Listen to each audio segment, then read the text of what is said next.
नमस्कार दर्शकों, YouTube के मेरे चैनल में आप सबका स्वागत है। आज मैं वीडियो लेकर आई हूँ तुला लगन व कर्क राशि के लिए वर्ष 2023 का राशिफल। जो मेरे नए दर्शक हैं उनको मैं बता दूं कि तुला लगन व कर्क राशि का क्या अर्थ है। यह आपकी लगन कुंडली है। इसमें पहले भाव में 7 नंबर लिखा है, इसका अर्थ है आपका तुला लगन है। चंद्रमा दशम भाव में 4 नंबर में बैठा है, इसका अर्थ है आपकी कर्क राशि है। यानी आपका कॉम्बिनेशन तुला लगन व कर्क राशि का बनता है, तो ये वीडियो देखकर आप लाभ उठा सकते हैं। सबसे पहले हम ग्रहों का राशि परिवर्तन देखेंगे तुला लगन व कर्क राशि पर।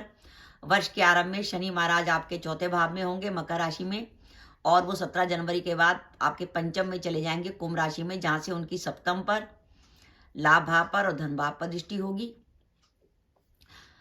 और वर्ष के आरंभ में देवगुरु बृहस्पति आपके छठे भाव में मीन राशि में होंगे और वो 21 अप्रैल के बाद आपके सप्तम में चले जाएंगे, जहां से वो लाभ भाव को देखेंगे और आपके लगन को और तीसरे भाव को देखेंगे।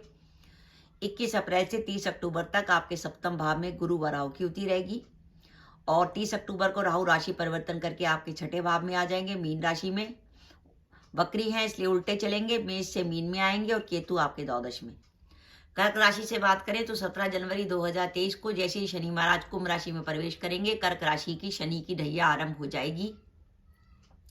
वर्ष के आरंभ में देवगुरु बृहस्पति भाग्य भाव में स्वराशि के होंगे, लेकिन 21 अप्रैल को देवगुरु बृहस्पति आपके दशम में प्रवेश करेंगे, जहां वो राहु के संग युति करेंगे 30 अक्टूबर तक।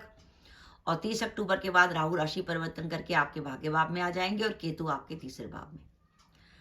तो मेरा मानना है, अगर आप तुला लगन व कर्क राशि के जातक हैं तो इस वर्ष आपको मेहनत अधिक करनी पड़ेगी और आप देखेंगे कि आपके कामों की गति काफी धीमी रहने वाली है। उसका सबसे बड़ा रीजन ये है कि कर्क राशि पर शनि की ढैया शुरू हो रही है और देवगुरु बृहस्पति जो हैं वो आपके सप्तम भाव में भी राहु से पीड़ित हैं और कर्क राशि से दशम भाव में भी राहु से पीड़ित हैं। तो आपका दशम भाव और सप्तम भाव जो राहु, गुरु और राहु के चंडाल युग से पीड़ित है, जो इस बात का संकेत दे रहा है कि काम में मेहनत अधिक होगी और रिजल्ट थोड़े से कम मिलेंगे।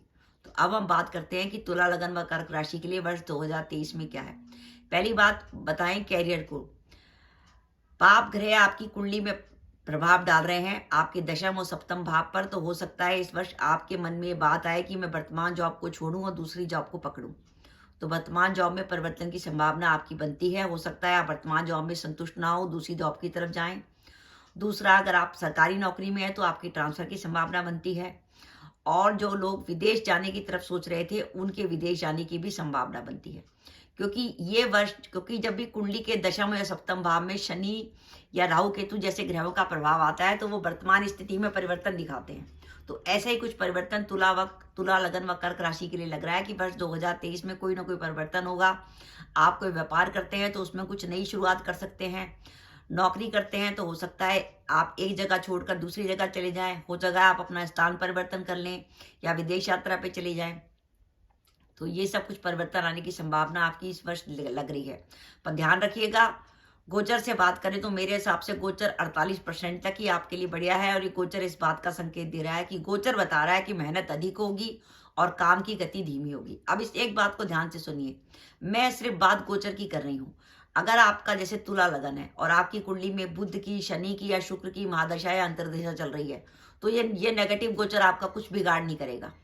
दशा शानदार है, क्योंकि सबसे पहले ज्योतिष में विचार करते हैं दशा का। सबसे पहले दशा का विचार करते हैं, सबसे आखिर में विचार गोचर का करते हैं। अगर दशाएं ठीक है तो सब ठीक है और अगर दशाएं खराब है तो अच्छा गोचर भी आपको रिजल्ट नहीं देने वाला। तो इसलिए अगर आपका तुला लगन व कर्क राशि के जातक हैं और ये गोचर कुछ खराब आया है तो उससे ज्यादा परेशान होने की जरूरत नहीं है। अगर आपकी कुंडली में दशाएं अच्छी चल रही हैं, जैसे शुक्र की, शनि की या बुध की दशा या अंतर्दशा चल रही है, तो आपके लिए ज्यादा ये गोचर ज्यादा परेशानी नहीं करेगा। लेकिन अगर थोड़ी नेगेटिव दशा है जैसे आपकी कुंडली में अष्टम में राहु बैठा है, राहु की दशा चल रही है, या अष्टम में केतु बैठा है उसकी दशा चल रही है, या गुरु की दशा या अंतर्दशा चल रही है, तो हो सकता है गोचर थोड़ा सा आपको परेशान करे। लेकिन तब भी गोचर इस बात का संकेत दे रहा है कि इस वर्ष आपकी मेहनत अधिक होगी, कामों की गति थोड़ी धीमी रहेगी, क्योंकि तुला लगन से सप्तम भाव में गुरु और राहु का चंडाल योग बनेगा, जिसके कारण दाम्पत्य जीवन में कुछ तनाव रहने की संभावना है। हाँ, जो अपने विवाह के लिए प्रयास रखते हैं विवाह होने की संभावना है, क्योंकि गुरु जो है सप्तम में गोचर करके विवाह का संकेत दे रहे हैं। और इस वर्ष आपको सोशल कनेक्टिविटी से लाभ होगा, आपके मित्रों से और आपके घूमने फिरने से। आप इधर उधर ट्रैवलिंग करेंगे, लोगों से मिलेंगे जुलेंगे तो इसका आपको लाभ मिलेगा। ध्यान रखिएगा 17 जनवरी 2023 से शनि की ढैया आरंभ हो गई है, इसलिए अगर आप तुला लगन व कर्क राशि के जातक हैं और घर के बड़े पुत्र हैं तो पिता के स्वास्थ्य का विशेष रूप से ध्यान रखिएगा, क्योंकि घर के बड़े पुत्र पर जब शनि की ढैया लागू होती है तो पिता को स्वास्थ्य की प्रॉब्लम होने की विशेष संभावना रहती है।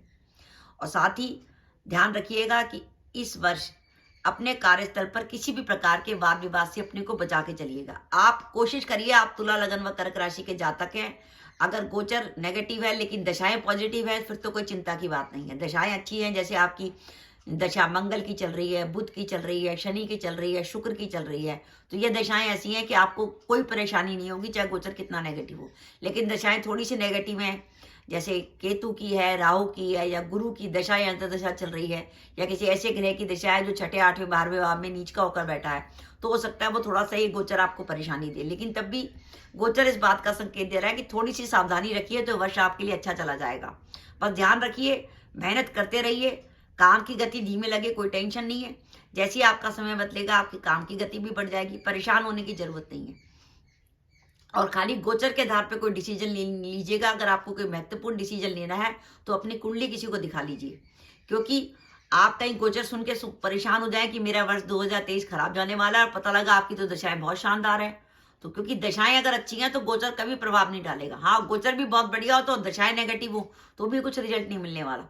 इसलिए गोचर चल रहा है, पूरे यूट्यूब पे गोचर चल रहा है और आप लोग गोचर सुनना चाहते हैं और हम लोग आपको गोचर सुना रहे हैं।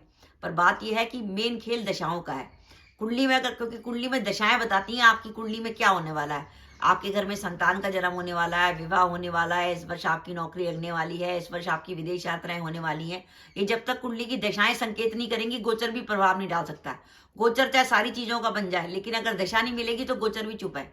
इसको थोड़ा सा ध्यान में रख के मेरा वीडियो देखिएगा कि परेशान होने की जरूरत नहीं है। गोचर इस बात का संकेत दे रहा है कि थोड़ा सा संभल के चलिएगा इस वर्ष, और आपकी दशाएं अच्छी हैं फिर तो कोई टेंशन नहीं है। तो फिर ये खराब गोचर भी आपको बहुत अच्छा रिजल्ट देके जाएगा। तो मेरा ये मानना है कि अगर आप तुला लगन व कर्क राशि के जातक हैं तो वर्ष 2023 आपके लिए 48% तक ही बढ़िया जाने वाला है। तो दर्शकों, ये मेरा वीडियो था, आपको कैसा लगा प्लीज कमेंट बॉक्स में कमेंट करके बताइएगा। इसके साथ ही अगर आप मेरे चैनल पर पहली बार आए हैं और आपने मेरा चैनल अभी तक सब्सक्राइब नहीं किया तो कृपया मेरा चैनल सब्सक्राइब कर दें, साथ ही बेल आइकन को भी दबा दें, जिससे जब भी मैं अपनी वीडियो अपलोड करूं उसके नोटिफिकेशन आपको मिल जाए और आप मेरा वीडियो देख सकें। इसके साथ ही नमस्कार दर्शकों, जय माता दी।